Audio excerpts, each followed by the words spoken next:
Hi everyone and welcome to Tech to Transform, the Mantis podcast. This is a bonus part 2 episode to our recent podcast on the tech investment landscape. In this instalment, our managing director, Eleanor Willock, talks to Joe Stringer, the health lead at Octopus Ventures, which is one of the largest venture capital firms in Europe. Joe and Eleanor talked about how the terminology of medtech and health tech needs redefining, and how data collection and analysis is the most crucial investment area in health. They also discussed the uniqueness of the NHS as a customer, how international tech should be approaching the UK market, and how external comms is crucial to success. Take a listen. Hello and welcome back to the Tech to Transform podcast from Mantis PR. Special edition today following on from our last episode 6 on investment.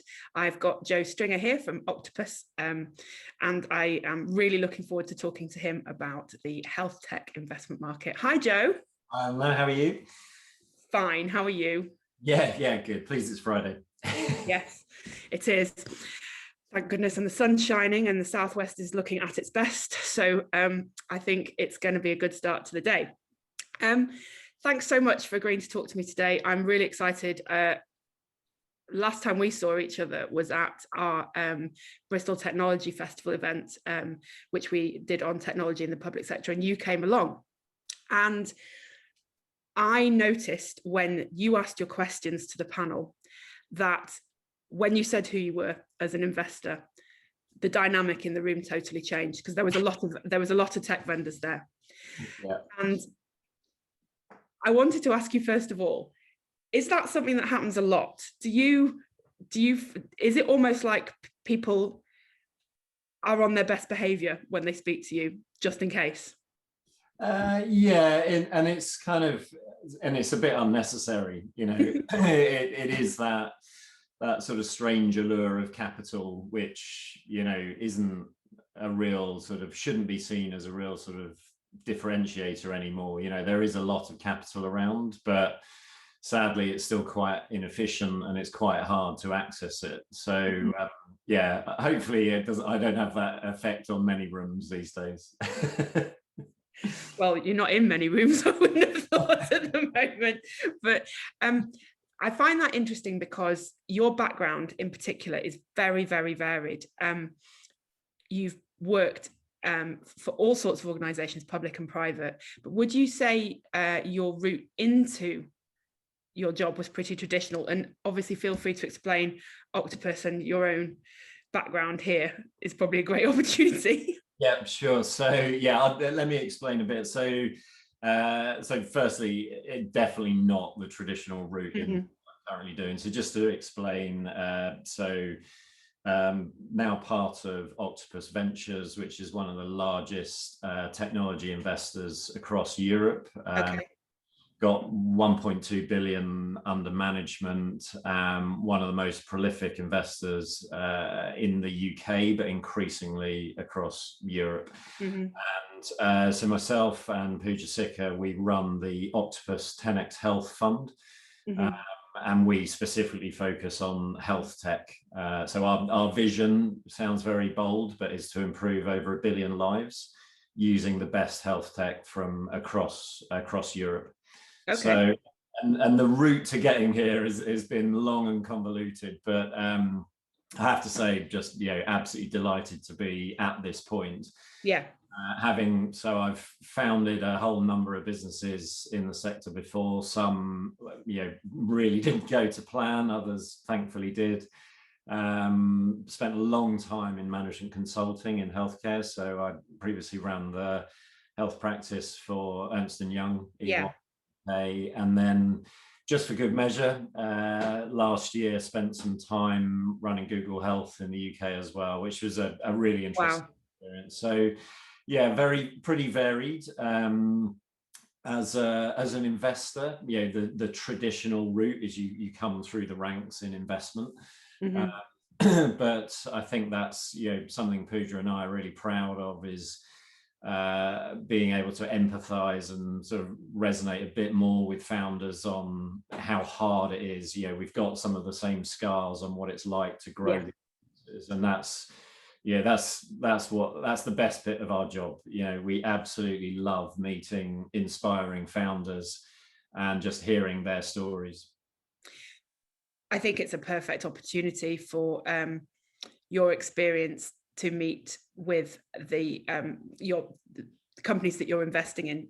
I mean, if I was talking about your PR strategy, we always look for commonalities between our clients and their main market. And a key one that most of our clients would have to be targeting the NHS is people who have worked in it. And I'm always on the lookout in terms of influencers for people who have been in the public sector and are now doing really well in the private sector. It makes a big difference. So having worked quite closely with the NHS yourself, would you describe it as a unique customer for a tech vendor? So it's sort of, sometimes I think people see public healthcare systems as too unique. So we've found that in the investment world, a lot of people run away from public healthcare systems. And actually, one of the key things that is driving us is to embrace the opportunity in amazing healthcare systems like the NHS. So we're, in some ways, if we're speaking to our investors, we say, no, it's not totally unique. It's one of the largest untapped markets in the world. Right. But obviously you need some element of localization. You do have to understand some of the entry tickets on things like procurement, the sales lead times, the fact it's not one NHS, it's actually 400 NHSs. So I think there's some basics and some localization that's needed. But that said, I think, and some of the most successful startups that we've seen have shown how powerful that NHS brand is. And that's what we love, to get early traction in a market like the NHS is incredibly valuable to founders, to investors, and to around the world. So yes, it can sometimes have its challenges, and it can feel quite painful sometimes. But then, to be honest, we've got experience selling into large corporates and insurers, and that's not easy either. It's got a lot of the same characteristics. And I think the thing that we love about markets like the NHS, two things. One is it's so well networked. Good news. If you're a good startup, good news travels fast, but obviously bad news travels faster. So, but it's incredibly well networked. You have got over, potentially 400, new customers, but also it's really sticky. The level of churn in a market like the NHS is incredibly low. Yes. And that, that makes it really powerful for the right businesses. But yes, you've got to know what you're doing in the first place. There's a lot of brand loyalty, especially if things are working, and sadly some because legacy things aren't working, but you still have to be loyal to them anyway. Yeah. You've talked health tech so far. Are you finding that the boundaries between health tech and med tech are blurring? And how would you define both? Actually, so we discovered that because health tech to us, we can explain a bit later, but what we cover. But we find med tech and health tech as quite sort of old school definitions now, right? Because but sadly, it takes a long time to change that people's mentality. So, but there's sometimes still useful terms to help distinguish between what we would call medtech in our mind is passive devices, so disconnected equipment, whereas health tech, anything can be health tech as long as that device is a means to collect more useful insights.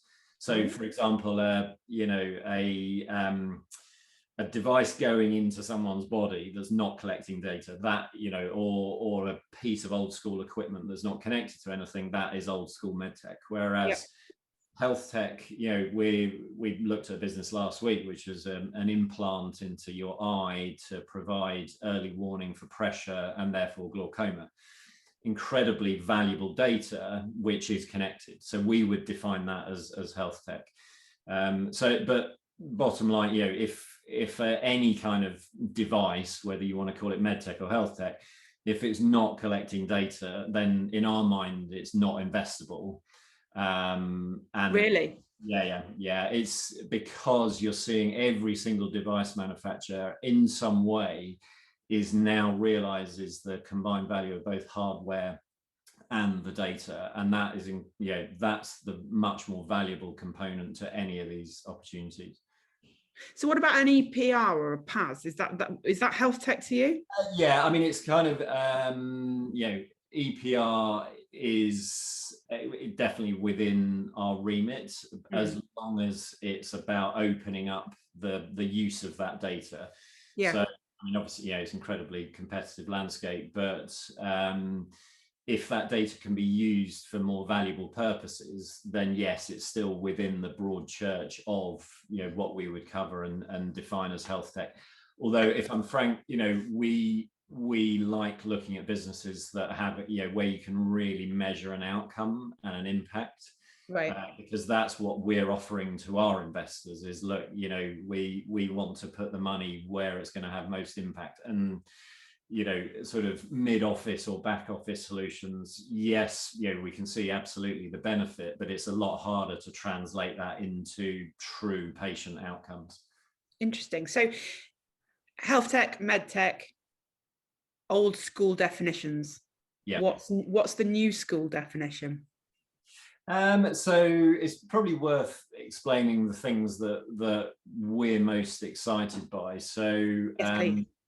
In no particular order, somewhat predictably, any sort of AI-led solutions or data platforms, but that's got to be where there is actually some data. I think AI is becoming quite commoditized now, so the real value is in having some data. The second area that we probably are seeing most deals at the moment is in point of care diagnostics. Right. So it's incredible now. If you think telehealth is now basically becoming commoditized, the next wave is in extending the front line of that data collection piece into people's homes. I mean, the breathalyzers, the testing we're seeing is just absolutely mind-blowing. So point of care diagnostics is really exciting space. We do look at genomics and biotech, but not in drug discovery. That's a very different investment competency. But we're seeing some really exciting solutions that are now embracing the data that you can get from genomics. And the final area is a bit of a catch-all, which is in digital health. So that's more into the sort of the wellness space, the mental health space, aiming to avoid needing care in the first place with more proactive monitoring. So they're the sort of four areas that we like, and that's how we like to sort of define the market in a bit more detail. That's such an interesting use of the term digital health when our biggest health tech publication is called Digital Health and barely covers that topic. Yeah, yeah, indeed. Yeah. And it's so funny, we meet so many of our investors, who are not nearly as close to the market. Their definition of health tech is old school med tech, is big equipment in an operating theatre with lots of wires. And that we're, part of our challenge is trying to educate the investment world on what digital health tech actually could be and looks like. And when you start giving those real world examples, you can see, the penny drops, as to how big an opportunity this is. And it becomes more immediate and more relevant to them and to the people around them. It's one of the reasons I love working in this sector personally, because almost every client we have has a direct personal application where I can say they are truly changing lives. And it makes such a difference when you're doing a communications program for a company like that. It's especially the startups, when you see things start to really blossom and change for people. Yeah. Actually, if you don't mind, my next sort of question is about PR. Yeah. And if health tech and med tech and digital tech and everything else we've been talking about extends and saves lives, and you have this target of changing 1 billion people's lives, how important is it before and after you make an investment that story, that changing lives story, is being told externally as opposed to the business health story? Hugely, and I think that's for two reasons. One is, I think the investment world now, and we're seeing this. There's a brilliant book called Impact by Ronald Cohen, he's kind of seen as the godfather of European venture capital, and I mean, it's brilliant, but it's really helping to explain how the investment world is moving into impact, where it's no longer seen as, you're either having an impact or making a commercial return. They're not mutually exclusive. And actually, if you have an incredible impact, the numbers will just follow suit. So that's why it's important. It's not just because it's a good story. It's because that's what investors are increasingly looking for. But in the nicest possible way, I have a bit of an aversion to calling it PR and communication, because it's just, it's so fundamental to be able to tell that story that I sometimes I meet some founders who then compartmentalize it into, okay, well, that's just the gloss, that's the spin or the marketing, and actually it's just so far from it. It's clear and strong communication sits at the heart of any strong startup. Yes, and I can't tell you how frustrating it is when we meet brilliant businesses that are just totally let down by their pitch, and we end up not investing, or and because if we know that it's not just about the spin or the pitch, we know that if the founding team can't sell its impact and outcomes to us, then they sure as hell can't do it to their customers. Therefore, they're not going to be a success. So it really does sit at the heart of the success of any decent startup, and that's not just at the point of investment. It's throughout the whole journey. Yes, there are some theatrics involved in the early stages of communications, and it's not easy to tell your story if you are deep in the hole of creating the technology. And I've always found it interesting that people expect it to be easy as a founder, because fundamentally technology businesses are usually founded by technologists who are scientists and use different parts of their brain to be brilliant.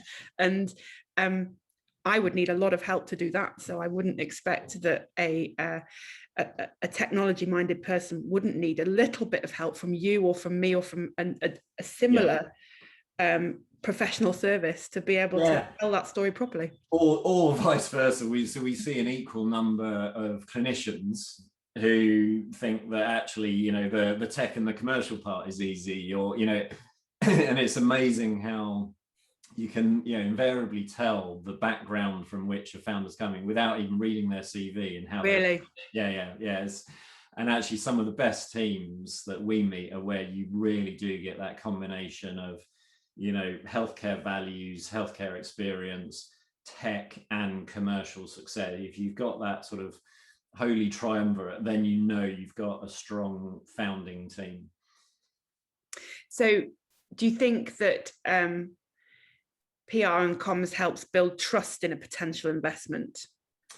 Yeah. It's but again, it extends beyond just how they're communicating. It's got to be real, right? So, and there is a danger of overselling. So we've got incredible guy on our advisory board, Tyler Schultz, who was the main whistleblower behind Theranos. I didn't know that. I had no idea he was on that. Wow. Just an incredible human being. So, and how exciting.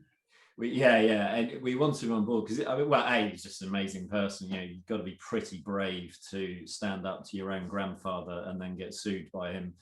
for doing the right thing. But I think, sometimes in tech startup land, you do see a few overextending their comms and PR messages just a bit too much, and we all know that that might be fine. Well, it's not fine, but it might be acceptable in some parts of the sector, but in health tech, it's absolutely not. And that's why we wanted Tyler on board, to reassure our portfolio that it's acceptable, not to overstate things, to stay true to those patient outcomes, but with some evidence. And I think that's the sort of key nuance that's needed, where you need a comms approach that is specific to health tech. I could sit and ask you a million questions, but I think I've only got time for one more. Yeah. Tell me, do you want to hear from more companies, or is it a don't call us, we'll call you? No, not at all. No. And I've been on the other side of the fence, and I know how annoying it is. So no, I definitely want to hear from great teams and startups. Absolutely. And that's an approach. We want to be as sort of approachable and as accessible as possible. My emails address is on my LinkedIn. But I think the thing to bear in mind is it's a very active space at the moment. So to give you a feel, we look at nearly 20 to 25 deals every single week. So that, and it's quite, and that number is just wish I did. But again, it's the part we love. We just love looking at these opportunities, but it makes the entry price just the bar just that bit high. And it, unfortunately, I know it's boring, but it comes down to some of the basics sometimes of make the deck a good one, because it's the first impression. Make the first conversation quite structured. We don't have to spend too much time on the problem statement, because as a team we're pretty familiar with a lot of the problem statements, but it's more about it's more about the differences that you can bring as a team, the core proposition. So but that obviously means for every one of those deals we look at, we can only invest in a very, very small percentage. But where we can't invest, we do our best to try and give some constructive feedback and get back to people reasonably promptly. But it is a challenge. At the end of the day, we're a team, we are growing, but it is testament to how quickly this sector is growing that just the sheer quantum of deals, and that's across Europe as well. So we don't just look at UK opportunities. We're scanning deals from across Scandinavia, Northern Europe, some further flung places as well. So but no, listen, I know what it's like to try and raise money, and I appreciate it's not easy. Where we can, if it's not right for our fund, then we do try and point people in the right direction as well. But all I'd say is just keep going, keep that passion, because that's why we're doing what we're doing. It's to work with some of these incredibly inspiring founders around the world. And that's the best bit of our jobs. It's been a real pleasure to talk to you today. Thank you very much for making the time. I feel like I hope I haven't taken the place of one of the 25. No, don't worry. But I hope that I will get to see you again in person sooner than the nearly 2 years since I last saw you. But thank you again. Have a nice weekend and take care. Thanks. Cheers. All right. Bye. Thank you.